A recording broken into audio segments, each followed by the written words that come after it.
The Independent National Electoral Commission has announced the fixing of by-elections in 16 constituencies in 12 states across the country. The Commission said that the elections scheduled for August 16 this year will involve a total of 3.5 million registered voters spread across 32 local government areas, 356 wards and 6,987 polling units.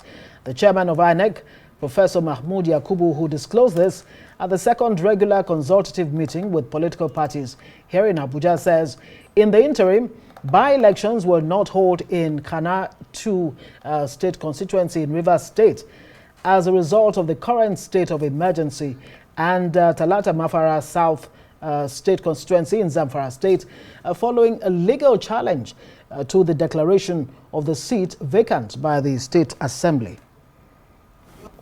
Consequently, the Commission has fixed Saturday, 16th August 2025 for the by-elections in 16 constituencies across 12 states of the country, involving 3.5 million registered voters spread across 32 local government areas, 356 wards, and 6,987 polling units. The Commission will deploy 30,451 officials for the elections. However, in spite of the declaration of vacancies, by-elections will not hold in 2 constituencies for the time being. Turning to the continuous voter registration, the Commission has approved the resumption of the exercise, which will be held at 2 levels. In view of the forthcoming governorship election, the voter registration exercise in Anambra State will commence in the 326 wards across the state on 8th July 2025 and end on the 17th July 2025, and it will hold from 9 in the morning to 3 p.m. daily, including the weekend. So much is expected of InEC ahead of the FCT Council poll, Anambra State governorship election, Osun and Ekiti gubernatorial election, and the 2027 general election. To whom much is given, much is expected. InEC should put its act together and justify the confidence Nigerians suppose in it to conduct free, fair, credible, transparent, and inclusive elections. Meanwhile, the Social Democratic Party, SDP, has officially notified the electoral body, InEC, of the suspension of the party's chairman, Shehu Gabam, and 2 others, the National Auditor, Nze Clarkson, as well as the National Youth Leader, Uchechukwu Chukwuma, over alleged gross misconduct. The letter detailed the 3 resolutions reached at a meeting of the National Working Committee held on the 26th of June 2025, one of which is to investigate malfeasance, misappropriation, and fraud against those suspended. Of the 15 members of the NWC, 11 signed a letter approving the decision of the NWC with copies of the suspension letters attached. Meanwhile, the chairman, who was at a meeting of all political parties organized by InEC, had earlier on the Rise News debunked his suspension, claiming that the NWC never held any meeting. The Independent National Electoral Commission, InEC, had on Wednesday disclosed that it was in receipt of applications from 110 groups seeking registration as political parties ahead of 2027 elections. Now, this is the highest number since 2019, when the electoral body deregistered 70 parties out of the existing 91, which had fielded 73 presidential candidates. But critics and civil society organizations are raising questions about the quality and credibility of the groups seeking registration. And joining us now as we take a look at the implications of this 110 groups jostling for registration by InEC is Mr. Ezenwa, who is the Executive Director here in Advocacy and Advancement Center in Africa. Thank you so much for being on the news tonight. Thank you very much. Now, this is the highest number we have seen since 2019, according to records. Is this a sign of democratic vibrancy, or are we mistaking quantity for competitiveness? Well, I think it's the right of persons to associate, to assemble under, and then desire to transform to political parties. But it's actually not an all-comers affair.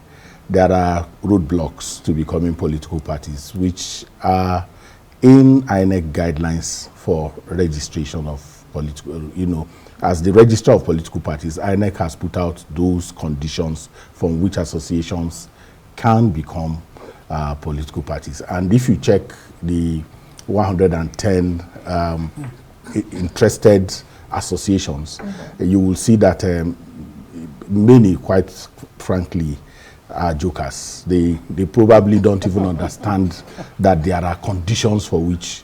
Why do you say that? By their names? No, not their names. The conditions are clear. First is that you have to have a constitution, you have to have a pro tem chairman, you have to have a pro tem secretary, you have to have an address, and you have to provide that address in the application. So if you check what INEC has already supplied, many of them have no acronym, they have no chairman, they have no address, and some of them, even the address they supplied are indeed addresses that that does not exist. And yes, and I've scanned through, and we took time to scan through those 110. Right. So if I say many of them are jokers, there are some that it is a lawyer that applied for them when it is clear that your pro tem chairman and your pro tem secretary should be the one applying. Then after you have applied, INEC will look at and screen your application, and to ensure that, just like you do with Corporate Affairs Commission, when you send a name, they come back to you and say the name you have sent is available. And then if it's available, you now pay an administrative fee to INEC. When you pay that administrative fee to INEC, when you present the receipt, the chairman of the commission will now send a code to you. Right. When he sends the code to you, that code gives you access to an online platform where you pre-fill your constitution, your manifesto, members of your intended your association. No matter how large yes, the membership. with their phone numbers, their email, and all of that. You place that. If you do not pay that administrative fee, your application is terminated instantly. Right. So what I see is that because these regulations are online on INEC website, many of the attendees, if you even piggyback a bit, you hear people say, oh, INEC has refused to register us. Yes. When the conditions, the days, there is a 90 day, there is a 30 days, all of those periods needs to be exhausted for them to go to the place, verify that the address that you placed is correct. Exist. And if you remember what we used to have, we had those registered organizations that you talked about, the 70 of them, many of them, the addresses were found to be in cemeteries. It was that laughable, No, and then what exactly do you think is playing out here? Is it the job of INEC? I doubt very much. To educate the populace, especially those who actually want to register as political parties. And really, there is this argument for multi-party system and the for and against. To what extent does Nigeria, a country like Nigeria, multi-ethnic, multi-religious, and multi-everything, to what extent would you say it's ideal to have multi-party system? And if you talk about multi-party, what numbers are we talking about here? Should we use the template of the Shagari time and NPN, GNPP, there were five political parties then. Yes. But recently, it looks like Nigeria is moving organically towards a two-party system. It is still this same commission that registered 90 political parties. The Mahmoud Commission registered. Nigerians came and said, look, this is unwieldy, because these people are not serious. So after the 2019 election, they were deregistered because they did not fulfill the conditions. So multi-party democracy is an aspiration. But it is work. It is you have to work it. Right. It's not if you want to register a political party, you have to go find out. Like if I want to register a limited liability company, I have to approach someone to say, what do I need to register a limited? It is not CAC that will do advert and say, oh, this is what you need, even though they should do that, you know, ordinarily. But it's incumbent on me who wants to register a political party to find out. But here we are. America has more than 400 political parties. Only 13 come on the ballot. Or 13 thereabout come on the ballot. And only, basically, you might say only 2. No, eventually, I'm coming to your listing. Yes. So even with those 400 political parties, you still have independent candidates. So it is democratic to have that. But what is done is that there are conditions for you to appear on the ballot. My personal argument is that INEC has no business registering political parties. They should evolve associations, tell them what they need to do to appear on the ballot. Right. If they fulfill, that's my view, but that's not what the current situation is. But playing, what you see is that every time we approach an election year, because these folks have defined political parties as special purpose vehicles. Right. So once we approach election, you see the desire to register political parties, not so much because they want to go and contest elections, but they want to keep them for a fallout. You know, if there's a fallout within the dominant political parties, you can use our platform. Placeholders.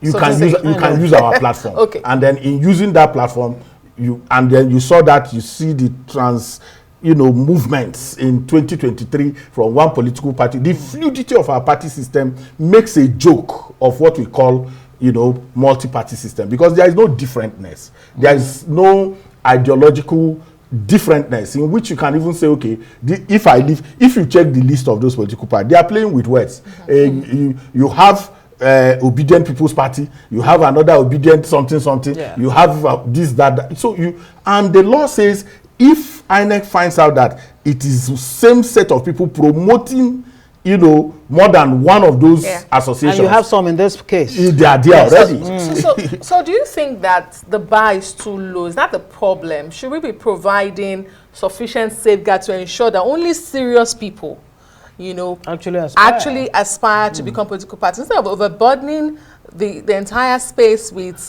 requests? Well, democracy allows unserious people to aspire. You cannot criminalize their aspiration. But what you do as a regulator of political parties, you have to put those conditions.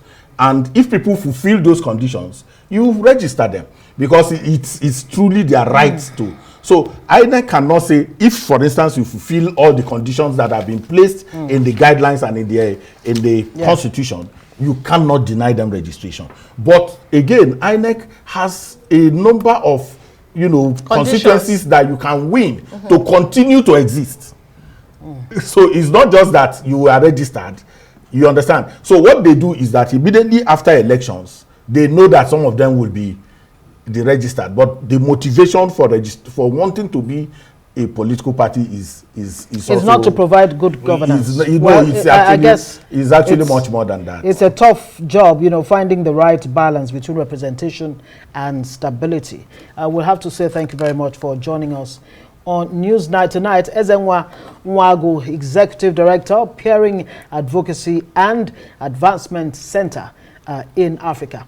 Thank you for joining us on Newsnight. Thank you so much.